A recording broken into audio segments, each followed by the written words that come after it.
어떻게 이런 일입니다. 어떻게 이런 일이. 보시죠. 학교 갔던 초등학생 1학년 여아 교사 흉기에 숨졌습니다.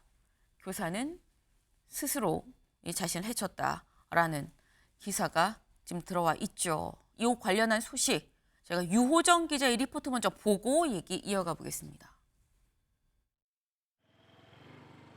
대전 서구의 한 초등학교. 어제 오후 5시 반쯤 이 학교 건물 2층 시청각실에서 1학년 학생과 40대 교사가 흉기에 찔린 채 발견됐습니다. 의식을 잃은 채 구급차를 타고 병원으로 옮겨진 여아는 끝내 숨졌고 목과 팔을 다친 교사는 병원에서 수술을 받았지만 생명에는 지장이 없는 것으로 파악됐습니다. 흉기를 휘두른 뒤에 자해를 시도한 것으로 전해진 해당 교사는 경찰 조사에서 자신의 범행을 시인했습니다. 선생님이 그 40대 교사가 자기가 했다고 얘기는 했고요. 본인이 얘기한 건 팩트인데 명확한 자백 외에 다른 증거는 없어서 그 부분은 저희가 계속 수사 중이고요. 건강 문제로 휴직했다 지난해 12월 복직한 교사는 숨진 학생의 담임을 맡거나 가르친 적은 없던 것으로 알려졌습니다. 학원에 아이가 오지 않았다는 연락을 받은 부모와 학교 측이 경찰에 신고했고 아이는 가해 교사와 함께 교내에서 발견됐습니다. 경찰은 이르면 오늘 숨진 아동의 부검에 나서는 동시에 CCTV와 증거를 분석할 방침입니다. 또 교사를 상대로 정확한 범행 동기와 경위에 대한 조사도 이어갈 계획입니다. 학교 측은 학교장 재량으로 긴급 휴교를 결정했고 대전시 교육청은 오늘 오전 관련 브리핑을 진행합니다. MBN 뉴스 유호정입니다. 네, 저희 키워드처럼 어떻게 이런 일이 라는 얘기가 절로 지금 나옵니다. 관련해서 전문가 연결해서 좀 자세히 알아보겠습니다. 이용혁 건국 경찰학과 교수님 연결돼 있을까요? 안녕하세요, 교수님. 예, 안녕하십니까? 네, 교수님. 이런 사건으로 또 저희가 다시 교수님을 또 모시게 됐습니다. 이게 과연 있을 수 있는 일인가라는 생각이 좀 듭니다. 일단 이 본인이 제가 했어요라고 자백을 했다고는 하는데 현장에도 CCTV가 없는 상황이거든요. 하지만 또 외부인 침입 흔적은 없다라고 하는데 그럼 내가 했습니다라고 자백하면 이게 인정이 될 수 있는 상황인 거냐라는 생각이 일단 먼저 듭니다.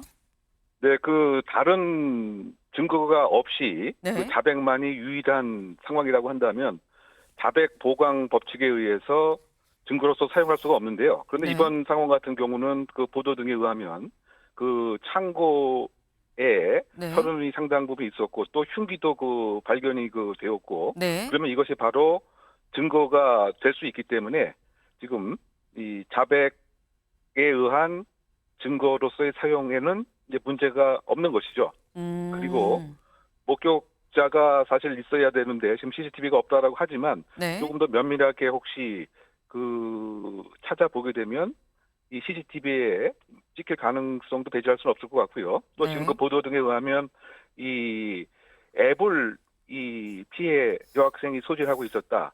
다만 그 소리가 다 정확하게 들리지 않았다고 하는 보도가 있는데 네. 혹시 그와 같은 소리가 또 다른 하나의 목격자적 역할을 하기 때문에 증거로서 사용이 충분하다라고 생각이 되고요. 결국 요약하게 되면 지금 자백에 관한 증거 능력은 충분하다. 왜냐? 다른 증거가 존재하고 있기 때문이다라고 요약할 수가 있겠습니다. 네. 지금 말씀 중에 이게 또 나왔죠. 요즘에 이 아이들 키즈폰 이런 것도 있습니다. 이 키즈폰이라고 하면 아이들의 위치 추적도 되고요. 그리고 아이가 지금 어디 있는지 관련해서 소리도 좀 들을 수 있는 이런 기능 지금 좀 들어가 있기 때문에 관련한, 그러니까 쉽게 말해서 주변에 다른 추가적인 증거들이 있어서 이 해당 교사가 제가 한 게 맞습니다라고 자백을 한 것도 충분히 인정이 될 걸로 보인다라는 말씀이에요. 근데 그렇다고 한다면 대체 이 교사는 누구냐라는 궁금증이 지금 생기죠. 대략 지금 현재 알려진 바는 같이 볼까요? 이렇다고 합니다. 40대 교사고요. 그리고 일반 교사다. 사실 처음에 알려지기로는 돌봄 교사입니다라고 알려졌습니다만 아니다라는 게 확인이 됐습니다. 일반 교사예요. 오히려 2학년 담임을 맡고 있다라는 이런 보도도 있긴 했는데 확인을 해봐야 될 부분이긴 합니다만 일반 교사다. 그리고 건강 문제를 낸 휴직을 했다가 지난해 말에 복직을 한 상태였다라는 거죠. 그럼 이 얘기는 지금 복직한 지 얼마 되지 않았다라는 얘기가 될 텐데 근데 교수님, 근데 그렇다고 하면 아이는 지금 1학년이고요. 이 선생님은 건강 문제로 휴직했다가 복직한 지 얼마 되지도 않은 사람인데 그럼 이 현재 두 사람이 접점이 있는 것이냐. 이게 언뜻 보기엔 없어 보이면 대체 흉기를 왜 휘두른 거냐라는 생각이 들거든요. 그것이 사실 이번 수사에 가장 밝혀야 될 부분이라고 생각이 되는데요. 네. 이와 같은 사건의 그 발생 경위, 예를 들면 혹시 이 교사와 학생 간의 네. 상호 다툼 끝에 이런 일이 생긴 것이냐. 또 그 얘기는 결국은 학생이 이 교사에 대한 일정한 권위에 대한 도전을 했기 때문에 그것에 대한 응징을 하려고 하는 권위에 대한 집착이 결국 극단적인 보복적 폭력으로 발생을 한 것이냐. 네. 뭐 이런 등등이 이제 밝혀질 대목인 것 같습니다. 그것이 바로 접점이 있느냐의 여부에 관한 수사의 가장 그 초점으로 생각할 수가 있고요. 네. 만약에 그와 같은 가설이가 아니면 이 단순히 그 심리 건강의 문제 때문에 소위 그 절망에서 비롯된 이른바 이 확장 자살이라고 표현을 하는데요. 뭐 절망적인 상태에서 네. 하나의 이 감정에 대한 대치물로서 이 피해 여학생을 택할 가능성이 있다. 뭐 이런 등등이 결국은 왜 이와 같은 끔찍한 일을 하게 되었는가라고 하는 동기 부분에서 밝혀져야 될 대목이죠. 왜냐하면 네. 이번 사건 같은 건 상당히 그 이례적인 것입니다. 왜냐하면 그 교사의 가장 역할이 부모의 역할을 대신하는 것이고 네. 더군다나 여성 교사 같은 경우는 그런 이 감성이 더 많은데 이번의 모습을 보게 되면 상당히 가학적인 모습도 그 많이 보이기 때문에 왜냐하면 그 보도 등에 의하면 이 피해 여학생의 소위 그 공격을 받은 그 부위가 어깨라든가 얼굴이라든가 손 그리고 이것이 상당히 수차례에 걸쳐서 여러 차례에 걸쳐서 이루어진 이런 모습은 어떻게 해석을 일반적으로 하게 보면 수사의 관점에서 보게 되면 일정한 고통을 가하려고 하는 즉 공포를 또 조성하게 하려는 의도적인 이 마음이 그 상당히 있었고 그렇다고 본다면 여러 가지 상태에서 사실상은 이 계획을 혹시 한 것은 아니라고 하는 의심도 가져볼 볼만하고요. 왜냐하면 이 범행 발생 장소가 지금 시청각실 창고라고 하는데 네. 그곳에 일방적인 학생들이 생활하는 공간은 아닌데 그러면 혹시 이곳으로 유인한 것은 아닌 것인지 또 이 흉기를 당일날 구입했다라고 하는 보도도 저도 조금 전에 읽었는데요. 네. 그러면 이것이 우발정이 아니고 일정한 나름대로의 잘못된 망상적 사고든 아니면 권위에 대한 집착으로 인해서 이것을 꼭 보복을 해야 되겠다라고 하는 잘못된 생각이든 그래서 흉기도 미리 준비해 놓은 것은 아닌 것인지 이것 등이 좀 질문의 초점인 어떻게 접점이 이루어졌는가 네. 그 부분에 대한 것이 이번 사건의 수사의 핵심이 아닌가 생각됩니다. 네. 지금 말씀처럼 왜 그 아이에게 이런 일을 행한 것이냐. 이 아이와의 접점이 있었느냐, 없었느냐. 이 사건이 우발적이었느냐, 계획적이었느냐. 이 모든 게 사실 다 같이 맞물려 있는 상황입니다. 지금 교수님께서 말씀해 주신 거는 여러 가지 가능성 측면에서 말씀을 해 주셨는데 무엇이 맞는지를 이제 경찰 조사를 통해서 차근차근 또 다 좀 풀어가야 될 부분이 아닌가를 좀 생각을 좀 해봅니다. 근데 지금 이 상황이 저희가 키워드가 이거죠. 어떻게 이런 일입니다. 다음 기사를 좀 볼까요? 기사의 제목이 이겁니다. 가장 안전해야 할 학교에서 교사가 8살 아이를 가장 안전해야 할 장소에서 가장 아이가 믿을 수 있는 사람인 선생님으로부터 이런 일을 당했다라는 거죠. 네. 이 시간대를 살짝 좀 같이 보겠습니다. 사건이 일어난 시각이에요. 원래 이 아이는 돌봄 수업을 오후 4시 40분까지 하고요. 그리고 여기에서 학교에서 바로 미술학원 차를 타고 미술학원으로 갈 예정이었습니다. 그런데 이 차가 기다리고 있는데 아이가 나오지 않아서 미술학원 선생님이 이 학부모한테 연락을 했었던 거죠. 그래서 처음에 알려지게 됐고 이후에 가족들이 찾았는데 찾지 못하니까 오후 5시 18분, 대략 38분쯤 뒤에 경찰에 실종 신고가 들어갑니다. 그리고 아이가 발견이 된 건 오후 5시 50분 학교 건물 안에 돌봄 교실 옆이라는 보도도 있어요. 시청각실에서 발견이 됐다라는 거죠. 그렇다고 하면 아이가 원래 이 움직였어야 되는 그 시간이랑 비교했을 때 대략 1시간 10분밖에 이 차이가 안 나는데 이 시간 동안에 심지어 그 사이에 찾고 있었던 사람도 상당한데 어떻게 이런 사달까지 이어질 수 있었던 거냐라는 생각이 듭니다, 교수님. 그러니까 이 발생한 시간이 지금 네. 쭉 설명하신 소위 그 4시 40분부터 저 5시 40분까지 발생한 것이냐라고 네. 단정할 수는 저는 없다고 생각이 되는데요. 왜냐하면 이 정규 수업을 마치고 난 그 시점에서부터 따지고 보게 되면 네. 사실상은 1시간이 아니고 서너 시간 이상으로 생각해 볼 수가 있겠죠. 돌봄 그래서- 교실에 아예 가지 않았을 가능성이 있다는 말씀이신 걸까요? 그러니까 이 창고 쪽으로 그 뭐 책 등을 보여주면서 유인했다라고 하는 또 기사도 있기 때문에 네. 그러면 이 소위 말해서 살해 시점이 그 이전이 될 가능성도 그 배제할 수는 없다.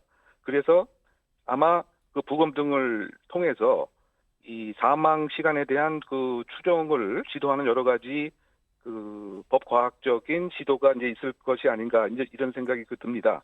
그래서 물론 조금 더 빨리 이 어떤 이 찾기 체제가 작동이 혹시 되었다라고 한다면 네. 이런 사건을 중간에 막을 수 있는, 제재할 수 있는 가능성은 있지 않았던가 뭐 이런 생각도 해본직한데요. 왜냐하면 그 실종 아동법 등에 의하면 그 법의 그 취지가 네. 이 조기 발견을 할 수 있도록 신속하게 예를 들면 그 상황을 그 전파하고 경보를 그 발동하고 또 각 위치에 대한 그 취약 지역에 대한 그 직원들을 빨리 이렇게 배치해서 찾게 하는 것이 사실 이 법의 그 취지인데 이것이 어떻게 이렇게 늦어졌는지에 대한 그런 아쉬움이 하나 있고요. 그리고 지금 시간과 그 관련돼서는 이 1시간 이전에 있었을 가능성도 배제할 수는 없다. 그래서 아마 지금 그 현장 검증을 이렇게 하게 되면 네. 예를 들면 그 혈액의 소위 그 패턴에 대한 이제 분석도 시도가 될 테고요. 그래서 네. 이 사건에 대한 이 정확한 그 당시 상황을 재구성하는 것과 더불어서 사망 시간에 대한 추정도 부검을 통해서 이루어질 가능성이 크지 않을까 생각해 봅니다. 네.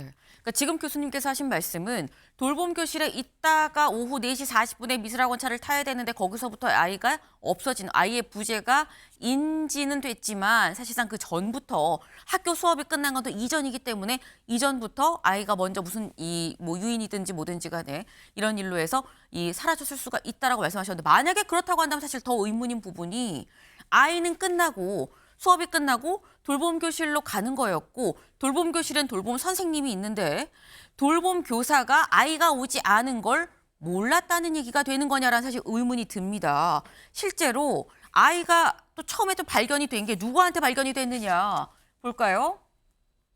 아이를 처음에 발견한 게 피해 학생의 할머니입니다. 선생님이나 학교 담당자 뭐 누군가 뭐 경찰이 아니에요. 피해 학생의 할머니가 아이를 찾으러 학교로 들어갔는데 돌봄 교실 옆에 시청각실로 한번 들어가 봤다. 근데 깜깜한데 성인 여성이 쓰러져 있었고 주변에 내 손녀의 가방과 물통이 있었다라는 거죠. 그래서 우리 애 어디 있어요? 라고 물었더니 네. 별담 나 몰라요라고 얘기를 했다라는 보도가 있습니다. 그리고 첫 발견자라 나는 경찰 조사를 받아야 된다 그러는데 나는 우리 애가 죽었다는 게 실감도 나지 않고 눈물도 나오지 않는다.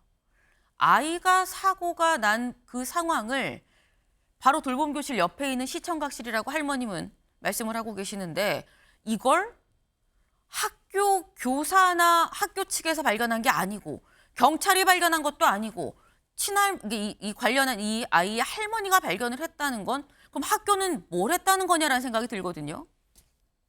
그래서 제가 조금 전에 언급한 바와 같이 네. 그 실종 아동 등에 관한 법률에 의하면 아이가 없어지는 상황을 대비해서 사전에 여러 가지 형태의 그 연습 또는 각 시나리오에 입각한 빨리 조기 발견을 위한 그런 이제 훈련들을 하도록 이렇게 그 규정이 되어 있는데요. 네. 이것이 이제 다중 이용 시설에 관해서 그 주체자가 관리 책임자가 분기별로 훈련을 하도록 이렇게 되어 있습니다.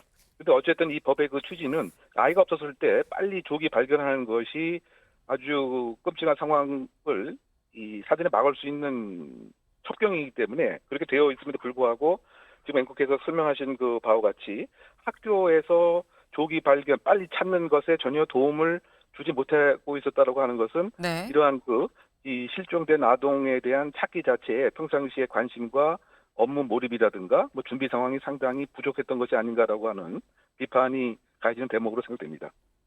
네. 그러니까 지금 아이가 사라지고 난 다음에 학교의 대처가 적절했느냐, 이 시의 적절했느냐, 제대로 이 대처를 한 것이냐라는 여부에 대한 조사도 같이 좀 들어가야 될 것 같습니다. 근데 일단 결국에 이런 문제, 일단 너무 안타까운 일이긴 합니다만 일단 일이 벌어졌고요. 사실 이 상황에 대해서 문제는 이런 일이 다시 발생하지 않도록 뭐가 문제고 원인인지를 알아야 되는 건데, 근데 지금 이 상황 저희가 거듭 얘기를 하죠. 학교에서 교사에 의해서 아이가 살해가 됐다라는 거예요. 그럼 이거를 어떻게 무슨 조치를 취할 수 있는 것이냐라는 생각이 들거든요. 그러니까 이와 같은 유사한 상황이 외국에서도 발생한 경우에 근거에 비춰보면 네. 교사의 심리적인 문제가 있는 경우가 상당히 많이 공통적인 이유인데요. 그렇다 본다면 이것을 이 사전에 파악할 수 있는 네. 하나의 심리 상담을 좀 더 교사를 대상으로 철저히 하는 것이 필요하고, 즉 위험 신호 감지 조기 개입 시스템을 학교 내에서 구축하는 것이 필요하지 않나 생각이 되고요. 그다음에 외국 같은 경우에는 이 흉기로 보이는 것 자체가 학교에 반입이 안 되도록 철저한 스크리닝을 합니다. 즉 보안을 강화한다라고 하는 얘기인데요. 이것도 국내에도 적극적으로 도입할 필요가 있다고 생각되고요. 지금 가장 안전해야 할 학교 공간이 네. 학교 폭력으로 위험해지기도 하고, 또 상황에 따라서는 학생들이 교사에 대한 폭력도 하게 되고요. 이번 같은 경우는 상당히 안타깝고 끔찍하게도 교사가 학생을 살해하는 이런 모습이기 때문에 안전에 대한 담보를 위해서는 이러한 심리 건강에 대한 사전 예방 프로그램이 적극적으로 시행이 되어야 된다고 생각이 됩니다. 그리고 이번 사안의 본질이 무엇인가에 따라서 네. 또 다른 대안은 지금 학생을 적절히 또 훈육하고 교육하고 하는 데 있어서 교권 자체가 상당히 또 약화된 면은 있지 않는가라고 하는 점도 생각해 볼 대목이기 때문에 네. 이것에 관한 보완책도 필요하고요. 결국 유학하게 되면 학교의 안전을 담보하기 위해서는 다각적 접근이 시급한 상황이다라고 말씀드리겠습니다. 네. 사실 지금 저희가 말씀을 드리고 있는 게 너무나 다양한 정말 가능성 측면에서 말씀을 드리고 있는 겁니다. 사실 이 관련해서는 계속 경찰 조사가 이뤄지고 있고요. 그리고 오늘 오전 11시에 이 대전시 교육청에서 관련 브리핑이 또 진행이 될 예정이라고 하니까요. 그 내용을 좀 봐야 될 것 같습니다. 교수님 감사합니다. 네네. 네. 안타까운 소식 더는 저희도 전해드리지 않는 날이 오면 좋겠다라는 생각을 좀 해봅니다.